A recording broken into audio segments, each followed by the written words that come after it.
Bapak Ibu, saya bukan perokok. Saya juga tidak sedang menganjurkan merokok. Saya cuma mau cerita.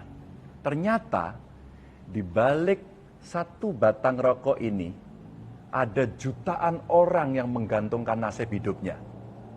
Bahkan negara juga merasakan manfaat yang sangat besar dari batang-batang rokok ini.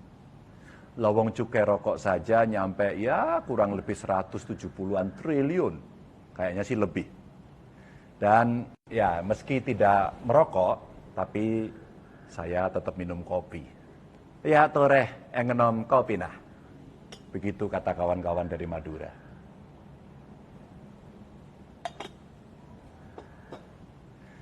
Bapak Ibu, sedulurku kabeh, ada sekitar 7 juta petani dan pekerja yang menggantungkan nasib hidupnya dari industri rokok.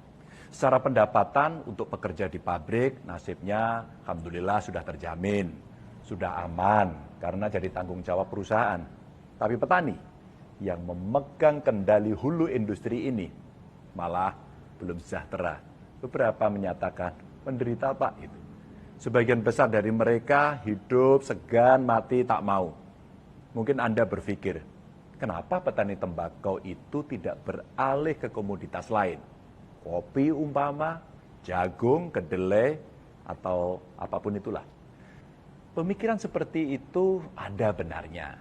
Tapi persoalannya tidak sesederhana itu, Ferguson. Bicara tembakau, kita berarti bicara soal peluang dan keberpihakan. Kita bicara peluang karena di tanah air ini, di negara kita ini mampu menghasilkan tembakau terbaik di dunia. Tembakau terbaik di dunia dihasilkan di tanah kita ini. Bapak Ibu, ada tembakau serintil yang ada di Temanggung, tembakau rancak di Madura, dan tembakau Virginia yang ada di NTB. Bahkan di Jember, tembakonya diproduksi dan diekspor untuk cerutu kelas dunia. Semua ini hebatnya bukan main. Bukan main. Untuk tembakau lain, bagaimana? Ada 17 provinsi penghasil tembakau di negara kita. Tapi yang tertinggi ada 4 provinsi. Jatim, Jateng, NTB, serta Jawa Barat. Masing-masing punya grade-nya sendiri. Dari grade A sampai grade G. Yang paling bagus dan paling mahal harganya. Sebagai gambaran, grade G yang biasanya dari tembakau Temanggung itu harganya bisa sampai 1 juta rupiah per kilonya. Sedangkan grade A sampai C ya paling-paling sekitar 40 sampai 90 ribu rupiah. Kalau melihat itu harusnya para petani tembakau makmur bin sejahtera kan? Tapi nyatanya tidak. Karena kurangnya keberpihakan dari kita. Mungkin tidak terlalu banyak yang memikirkan nasib mereka. Daya tawar petani menjadi sangat lemah. Jadi kalau pabrik sudah memutuskan harga, petani tidak punya bargaining. Sudah gitu, ada saja hal-hal yang membuat petani bertanya-tanya. Contoh, kenaikan cukai misalnya. Itu dampak terbesarnya ternyata ke petani. Begitu kata mereka kepada saya. Cukai naik, pabrik mengurangi serapan, lalu harga di tingkat petani ya langsung ambles. Grade A sampai D yang harusnya sekitar 90 ribuan harganya, anjlok bisa sampai 10 ribuan. Remuk pokoknya, remuk kata mereka. Soal ide mengganti komoditas ini bukannya belum pernah dilakukan loh ya, sudah pernah. Tapi petani tidak mau. Mengapa? Lah gimana? Wong dulu pernah ada kebijakan dari pemerintah yang mau mengganti tembakau dengan komoditas lain seperti kopi dan kayu manis. Tapi ternyata impor tembakau dari luar negeri malah semakin hari semakin meningkat. Tahun 2015 misalnya, impornya itu kira-kira ya 75 ribu ton. Tahun berikutnya naik jadi ya 80 ribuan ton. Berikutnya lagi naik semakin tinggi. Kira-kira dalam catatan kami ada 119,5 ribu ton. Dan tahun 2018 lalu sudah di angka 121 ribu ton. Diakui atau tidak, para petani telah jadi salah satu tumpuan perekonomian negara ini.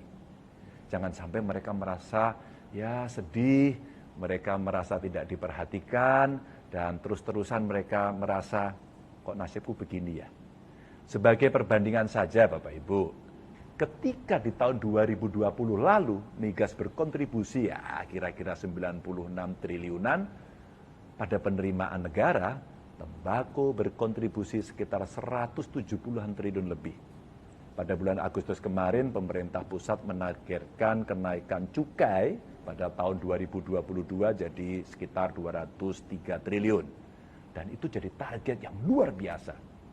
Tapi di sisi lain Bapak Ibu, petani tembakau saat ini justru merasa was-was karena harus berhadapan dengan laju gelombang impor tembakau yang semakin besar.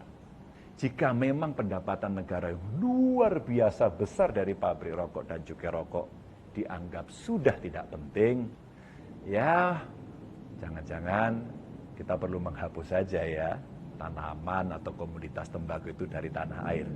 Apa mau seperti itu? Atau kita akan melarang pertanian tembakau lalu mengalihkan petani ke komoditas lainnya. Lalu brek, tutup semua pabrik rokok. Rasa-rasanya kok tidak ya. Tapi kalau masih kita perlukan, ya ayo. Kita rawat heritage ini, kita lindungi petani, dan optimalkan industrinya.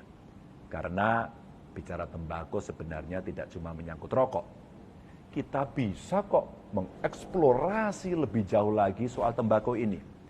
Saya sih kepingin, bercita-cita memiliki tobacco center sebagai pusat riset dan pengembangan tembakau.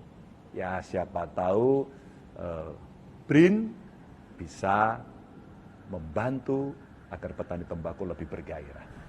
Agar manfaat tembakau semakin diketahui dan nilainya semakin meninggi. Serta terangkatlah derajat dan kesejahteraan petani. Ngoten nggih? Terus semangat.